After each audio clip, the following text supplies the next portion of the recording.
पहले अमेरिका की इकोनॉमी पर एक नजर डालते हैं। 2024 में अमेरिका की जीडीपी 28 ट्रिलियन डॉलर तक पहुंच गई है। अब इस नंबर को पर्सपेक्टिव में रखने के लिए जरा सोचिए, ये भारत की अर्थव्यवस्था से लगभग 4 गुना ज्यादा है। इससे अंदाजा लगता है कि आर्थिक तौर पर अमेरिका आज भी कितना ताकतवर है। अच्छा, पैसा तो है ही, पर अमेरिका की मिलिट्री की पहुंच भी कुछ कम नहीं है। सोचिए, दुनिया के 80 देशों में अमेरिका के 750 से ज्यादा मिलिट्री बेस हैं। अकेले जापान में ही 120 से ज्यादा। इसका सीधा मतलब है कि अमेरिकी सेना दुनिया के हर कोने में मौजूद है। और इतनी बड़ी सेना को बनाए रखने के लिए अमेरिका पानी की तरह पैसा बहाता है। 2023 में अमेरिका ने अपनी मिलिट्री पर 916 बिलियन डॉलर खर्च किए। ये रकम भारत के मिलिट्री खर्च से 10 गुना से भी ज्यादा है। असल में अमेरिका का डिफेंस बजट दुनिया के अगले 10 देशों के कुल डिफेंस बजट से भी ज्यादा है। और यही पैसा है जो अमेरिका की मिलिट्री पावर को बनाए रखता है।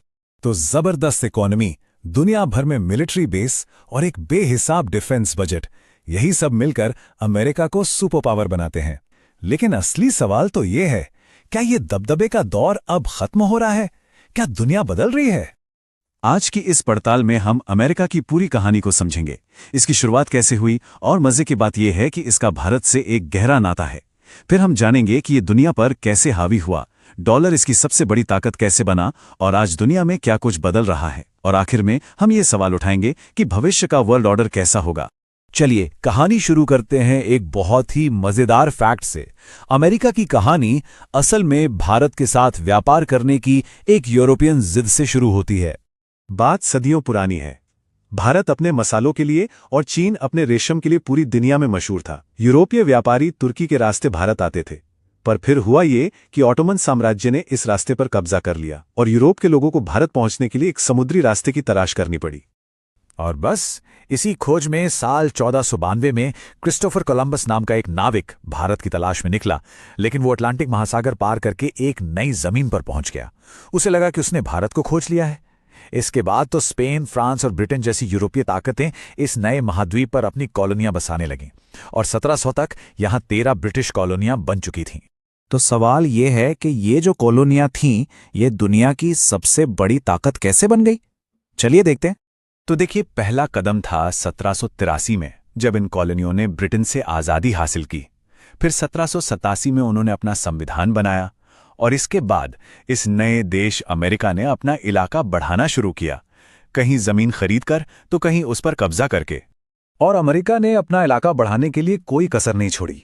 1803 में फ्रांस से लुइसियाना खरीद लिया, 1819 में स्पेन से फ्लोरिडा ले लिया, 1845 में टेक्सास पर कब्जा कर लिया, और यहां तक कि 1867 में रूस से अलास्का भी खरीद लिया। ऐसी धीरे धीरे आज के अमेरिका का नक्शा तैयार हुआ। फिर आया 20th सेंचुरी और 2 वर्ल्ड वॉर, और इन्हीं 2 जंगों ने अमेरिका की ताकत को सीमेंट कर दिया। जब यूरोप के देश आपस में लड़कर तबाह हो रहे थे, तब अमेरिका उन्हें हथियार बेचकर खूब पैसा कमा रहा था। और जब जंग खत्म हुई तो अमेरिका पहले से कई ज्यादा अमीर और ताकतवर बनकर उभरा। वर्ल्ड वॉर 2 के बाद दुनिया 2 हिस्सों में बंट गई, एक अमेरिका के साथ और दूसरा सोवियत संघ के। इस आइडियोलॉजिकल लड़ाई को हम कोल्ड वॉर के नाम से जानते हैं, जो 1991 में सोवियत संघ के टूटने के साथ खत्म हुई। इसके बाद अमेरिका दुनिया की इकलौती सुपर पावर बन गया। अच्छा, अमेरिका की पावर का एक और बहुत बड़ा राज है, और वो है डॉलर। चलिए समझते हैं कि अमेरिका का सबसे बड़ा हथियार कैसे बना। तो हुआ ये कि 1944 में एक एग्रीमेंट हुआ जिसे ब्रेटन वुड्स सिस्टम कहते हैं। इसमें अमेरिकी डॉलर को सोने से जोड़ दिया गया और दुनिया के बाकी देशों की करेंसी को डॉलर से। इस एक फैसले ने अगले 80 सालों के लिए दुनिया की इकोनॉमी की शक्ल ही बदल दी। अब देखिए, इसकी सबसे खास बात क्या थी। अमेरिका ने पूरी दुनिया को यह गारंटी दी कि वो जितने भी डॉलर छापेगा, उसके बदले उतनी ही कीमत का सोना अपने पास रिजर्व में रखेगा। मतलब कोई भी देश जब चाहे अपने डॉलर देकर सोना ले सकता था, और इसी वादे ने डॉलर पर दुनिया का भरोसा बना दिया। इसका नतीजा ये हुआ कि डॉलर पूरी दुनिया की डिफॉल्ट करेंसी बन गया। आज भी दुनिया का लगभग 90% व्यापार डॉलर में ही होता है, जो इसके बेमिसाल दबदबे को दिखाता है।